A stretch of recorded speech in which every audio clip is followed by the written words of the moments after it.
नमस्कार प्रेक्षकांनो, मालिकेच्या आजच्या भागामध्ये आपल्याला पाहायला मिळणार आहे की इकडे आता सूर्या झाडाच्या जवळ आलेला असतो. त्याला खूप वाईट वाटलेलं असतं, कारण धनुच्या लग्नामध्ये आता गोंधळ व्हायला लागलेला असतो. कारण तिथं त्यांनी बोललेलं असते की याची आई कुठं आहे आणि याबद्दल प्रश्न उभे केले जात असतात. म्हणूनच सूर्या आता तिथं आलेला असतो. सूर्या म्हणत असतो की का असं केलंस तू, कुणालाही अशी आई मिळू नये, कारण आम्हाला जेव्हा गरज होती ना तेव्हा तू आम्हाला सोडून गेलेली आहे, का आमच्याशी अशी वागलेली आहेस तू, असं सूर्या जाब विचारत असतो.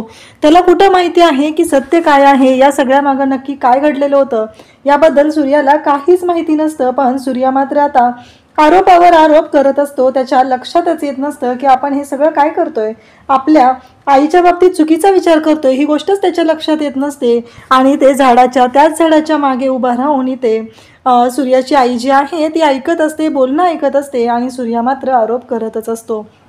इकडे मात्र आपल्याला पाहायला मिळतं की हे सगळं जेव्हा घडत असतं तेव्हा मात्र सूर्याचं जे काही चाललेलं असतं ते खूपच विचित्र पद्धतीनं असं वागणं बोलणं चाललेलं असतं. सूर्याच्या आईला खूप वाईट वाटत असतं, कारण तो म्हणत असतो की अशी आई कुणालाही मिळू नये.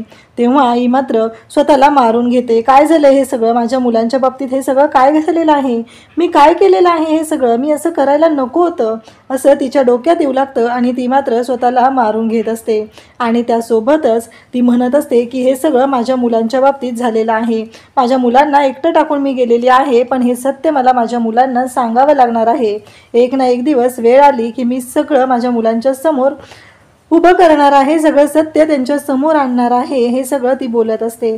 आणि त्यासोबतच आपल्याला पाहायला मिळतं की सूर्या आता आलेला असतो. सूर्या आल्यानंतर डॅडींना म्हणत असतो की डॅडी, खरंच तुमचे आशीर्वाद आहेत म्हणूनच हे सगळं झालेलं आहे. तेव्हा डॅडी म्हणत असतात की एवढं सगळं झालं तरी पण सूर्या, एवढं सगळं तू जुळवून आणलेलं आहे, खरंच ही गोष्ट खूपच चांगली आहे, असं डॅडी बोलत असतात. तेव्हा मात्र इकडे आता डॅडी निघालेले असतात आणि त्याचबरोबर इकडे आपल्याला पाहायला मिळतं की जेव्हा या सर्व गोष्टी घडत असतात तेव्हा मात्र जाताना शत्रू आता तेजूला हाय करतो, तेजूला बाय करतो, तेजू पण त्याला बाय करत असते. आणि त्यासोबतच आपल्याला पाहायला मिळतं की जेव्हा या सर्व गोष्टी घडत असतात तेव्हा मात्र इकडे जेव्हा या सर्व गोष्टी घडत असतात तेव्हा मात्र आता इकडे वाईट वाटत असतं, ते म्हणजे धनूला. आणि धनू म्हणत असते की हे सगळं काय चाललेलं आहे, माझ्या बाबतीत हे सगळं काय होतंय, मी काय केलेलं आहे म्हणून माझ्या बाबतीत असं होत आहे. धनू म्हणते की मला बाहेरच्या अंगणात जायचं आहे, मोकळी हवा घ्यायची आहे, आणि म्हणून धनू आता बाहेरच्या अंगणात आलेली असते. इकडे मात्र आता धनू त्या झाडाच्या जवळ येते आणि त्या झाडाशी बोलू लागते. त्या झाडाला म्हणू लागते की मला माहीत नाहीये दादा तुझ्याशी बोलत असतो, तुझ्यामध्ये दादा आईला बघत असतो. आता दादा खूप चिडलेला आहे, कारण दादावरची जी परिस्थिती आलेली आहे ती खूपच वाईट अशी आलेली आहे आणि म्हणूनच दादाची चिडचिड होत आहे. हे आई मात्र तिथे उभा राहून ऐकत असते. धनू मात्र तिच्या मनातल्या भावना व्यक्त करत असते.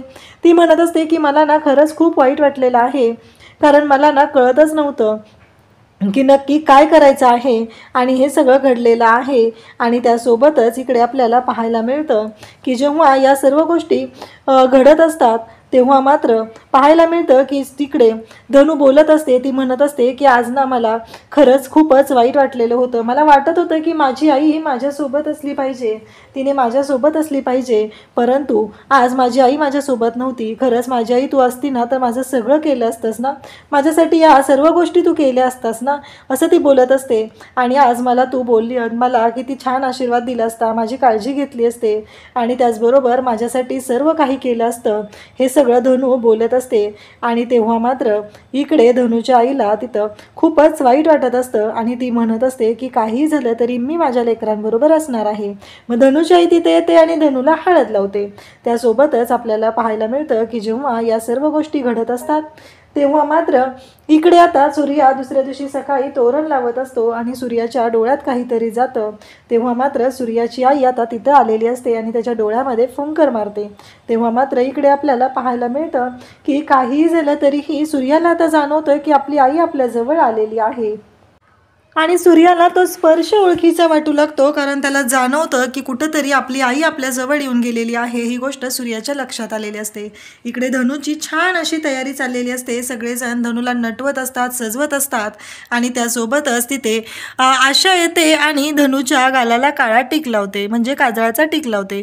जसं अगदी लहान असताना ती लावायची ना आपल्या धनुला, तशा पद्धतीनं ती लावते आणि तिथून निघून जाते.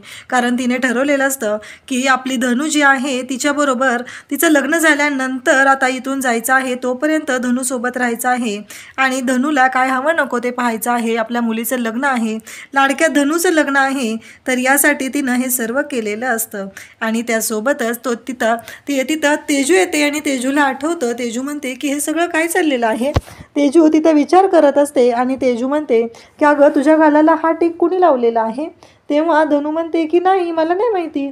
तेव्हा ती म्हणते अगं लहान असताना तुला माहिती आहे का, आई असाच टीक तुला लावायची ना, अगदी तसाच टीक तुला लावलेला आहे. आणि तेजू मग तिला दाखवते आणि मग धनु म्हणते काय चाललंय हे सगळं. तेव्हा तेजू म्हणते की हो अगदी तसाच लावायचे, तुला माहिती आहे का. आणि हे दोघींचं बोलणं चाललेलं असतं आणि तेवढ्यात तेजू तिथून निघून जाते. तिला बाहेर कोणीतरी बोलवलेलं असतं म्हणून तेजू गेलेली असते. आणि त्यासोबतच पाहायला मिळतं की जेव्हा या सर्व गोष्टी घडत असतात तेव्हा मात्र इकडे पप्पी मात्र मामांना जाता जाता धडकलेली असते. मामा म्हणत असतात काय चाललंय गं, तुझ्याच्याने एक काम होत नाही आहे. दुसरी माणसं कामं करतात ना, त्यांना तरी अडवत जाऊ नकोस, एवढं लक्षात ठेव, कारण तुझ्याच्याने कुठलंच काम नीट होणार नाही आहे, हे मला चांगलंच माहिती आहे. आणि ती म्हणते मी तर नाही, ते धनुची मेकअप आर्टिस्ट आहे. तेव्हा मामा तिला म्हणू लागतात की धनुची मेकअप आर्टिस्ट आहेत ना, मग त्या पद्धतीनंच राहा, उगीच काही गोंधळ घालू नकोस तिथे जाऊन, म्हणजे झालं. हे सगळं मामांचं बोलणं चाललेलं असतं.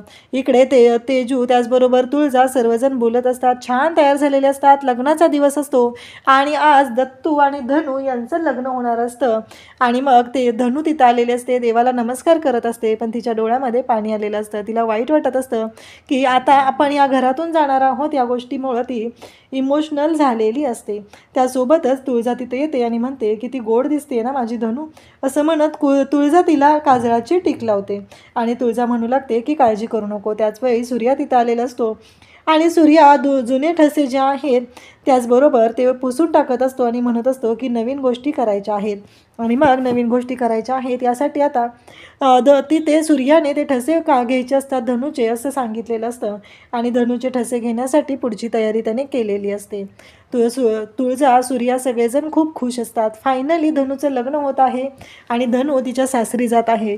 खरं तर हे मोठं संकट असणार का, हा मोठा प्रश्न उभा राहिलेला असतो. मग तिथे भिंतीवरती आता लक्ष्मीचे ठसे उमटवले जातात आणि सूर्या मग धनुला मिठीत घेतो. त्यानंतर आपल्याला पाहायला मिळतं की उद्याच्या भागामध्ये आता इकडे जो राडा घातलेला असतो, म्हणजे ज्यांच्याकडून सूर्याने कर्ज घेतलेला आहे, ती रिटर्नची जी तारीख आहे, पैसे कर्ज फेडण्याचा जो फॉर्म भरलेला असतो त्याच्यावरती धनुच्या लग्नाच्या दिवशीची तारीख असते.